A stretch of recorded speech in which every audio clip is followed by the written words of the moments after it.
Daniel capítulo 3, versículo de número 12 diz: há uns homens judeus que tu constituíste sobre os negócios da província da Babilônia, Sadraque, Mesaque e Abidnego.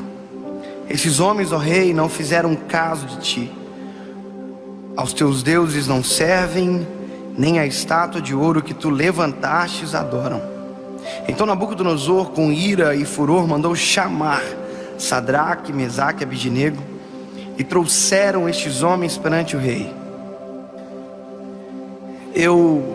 Durante o tempo de liderança de jovens, pregando para jovens e adolescentes, uma das coisas que eu percebo é a preocupação em escolher alguém para namorar. Às vezes a gente vê gente que não era nem para estar pensando em namorar, mas que já quer namorar e estão desesperados, e às vezes estão orando e dizem para mim: pastor, eu estou orando para namorar. E eu acho isso interessante, namorar para orar, isso é muito legal. Mas às vezes a gente esquece que as pessoas que mais caminham ao nosso lado durante um tempo gigantesco da nossa vida são os nossos amigos. E para amigos parece que às vezes a nossa responsabilidade não é igual. A gente se relaciona com qualquer um, senta-se à mesa com qualquer um, a gente tem comunhão com qualquer um, e a gente se esquece que na verdade nós somos a média das 5 pessoas que mais andam com a gente. Ou seja, com quem você anda define quem você é. Se você só anda com gente má, a resposta é que provavelmente você não seja tão bom quanto imagina. Às vezes tem gente dizer para mim: pastor, eu estou namorando e eu só namoro com quem não presta. Aí lá no meu coração dá vontade de dizer: provavelmente você não vale muita coisa, porque essa é a realidade. Nós só atraímos para a gente aquilo que a gente é, e quem anda com a gente define muito aquilo que a gente vai viver, quem nós vamos ser, aonde nós vamos caminhar. Tem pessoas que gostam de se relacionar sempre com pessoas que estão abaixo dela, porque elas não são provocadas por essas pessoas. Assim como tem gente que sempre gosta de andar com pessoas que estão acima delas, porque essas pessoas provocam elas a melhorar, a caminhar mais longe. E esse texto ele mostra a realidade de uma amizade que persiste a uma tempestade gigantesca. Alguém diz que a tempestade prova os verdadeiros amigos, e é verdade. Mas tem uma coisa que também prova os verdadeiros amigos: a melhor circunstância da sua vida. Alguém disse uma vez: quer saber se a pessoa é seu amigo? Diga para ela que você comprou um carro novo, uma casa nova, que você casou e o seu filho está nascendo. Se ele sorrir, é seu amigo. Mas se ele olhar para você e dizer: nossa, você está sortudo, hein? O que você está fazendo? Desconfie. A amizade, ela define quem a gente é. E como nós estamos falando com base na palavra de Deus, quando eu olho para esses meninos eu me impressiono, porque os 3 estão juntos no início da história e os 3 estão juntos no final. Não é spoiler, porque você já conhece o final da história, mas os 3 meninos que bateram de frente com Nabucodonosor são os mesmos 3 meninos que não se prostam, são os mesmos 3 meninos que vão para a fornalha, e também são os mesmos 3 que saem da fornalha juntos. Eu me lembro que quando eu aceitei a Jesus, eu queria encontrar pessoas para caminhar. Me lembro que a primeira vez que eu fui na igreja, onde eu fui líder de jovens, após ter um encontro particular com Deus, eu me lembro que quando eu cheguei lá, um líder de jovens veio falar comigo. Eu vou falar o nome dele porque eu sei que ele não vai ficar triste, não vai ficar bravo. O nome dele é Felipe. E eu me lembro que quando o Felipe me encontrou, ele disse para mim: cara, vamos sentar com a gente lá na juventude, nós vamos cuidar de você. E eu e minha esposa, que na época ainda era namorada, sentamos com os jovens e a gente ficou tão feliz de estar ali.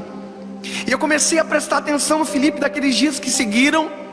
Eu fiquei prestando atenção como ele pregava, como ele liderava, e lá no meu coração eu dizia: eu quero ser igual ao Felipe. Porque são essas amizades que nos tornam melhores. São amizades que nos dão vontade de orar mais, de ser mais crente, de ser mais cheio do Espírito Santo, de ser mais honesto, de ser mais justo. E eu me lembro que eu observava o Felipe, e o Felipe tinha traços característicos que eu, sem saber, imitava. Eu me lembro que quando o Felipe pregava, ele sentia a presença de Deus, ele fazia com a mão assim, ó. E quando eu começava a sentir a presença de Deus, eu estava fazendo igual o Felipe. quando eu sentia a presença de Deus, quando eu estava falando alguma coisa para os jovens, eu me lembro que eu fazia assim. O Felipe tinha um jeito especial de dar glória a Deus. Quando ele dava glória a Deus, ele fazia um suspense com a mão dele. O Felipe, quando dava glória a Deus, ele fazia assim, ó. Ele dava glória a Deus e fazia um suspense com a mão dele e levantava a mão. Quando eu comecei a dar glória a Deus, eu estava fazendo igual a ele. Eu dava glória a Deus. E eu repetia aquilo que ele fazia, porque ele me influenciava. O Felipe me ajudou a querer ser melhor.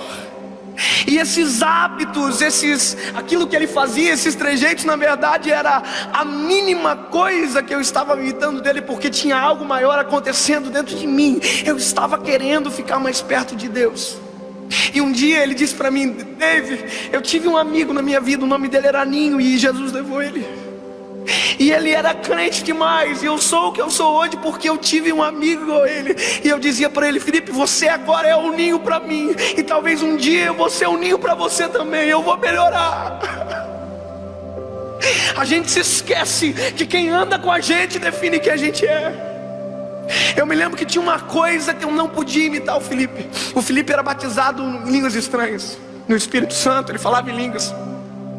Então eu fazia com a mão no rosto, eu dava glória a Deus igual ele dava. Só uma coisa eu não podia fazer: eu não podia falar em línguas estranhas. Então eu começava a orar dizendo: Senhor, me batiza, eu quero falar em línguas estranhas. Eu não sabia que na verdade eu estava dizendo só isso. Não é só porque eu queria, é porque eu queria ficar mais perto e parecido dele.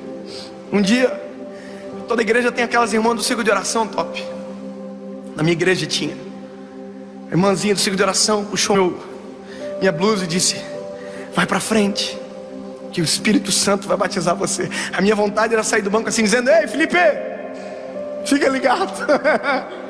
E quando eu saí do banco e eu estava chegando na frente, um pastor que estava ministrando falou: ei moço, não ora por você, ora sobre a vida desse rapaz, um grande amigo meu.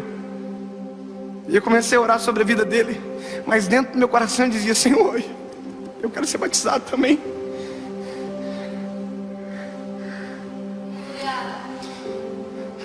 E aí não aconteceu. Eu estava orando, terminei de orar, não aconteceu onde eu esperava que iria acontecer. Quando eu voltei para o banco, o Espírito Santo me batizou no banco da igreja. E aí eu me lembro que já começou a ficar diferente o negócio. Aí agora eu dava glória a Deus, eu passava a mão no rosto e eu falava em línguas. E a minha vontade era correr até onde o Felipe estava e dizer: ei, agora eu estou parecido com você, a gente pode andar mais junto. Eu estou ficando parecido com você. Começa a andar com gente que provoca você. Começa a andar com gente que faz você ter mais vontade de orar, de se aproximar do eterno, de ser mais crente, mais cheio do Espírito Santo. Começa a andar com gente que não puxa você para baixo. Depois de ver um momento de intimidade com Deus, alguém que diz para você ir embora, se afastar, pare de andar com gente que só reclama. Pare de andar com gente que não presta, e começa a andar com gente que te aproxima de Deus.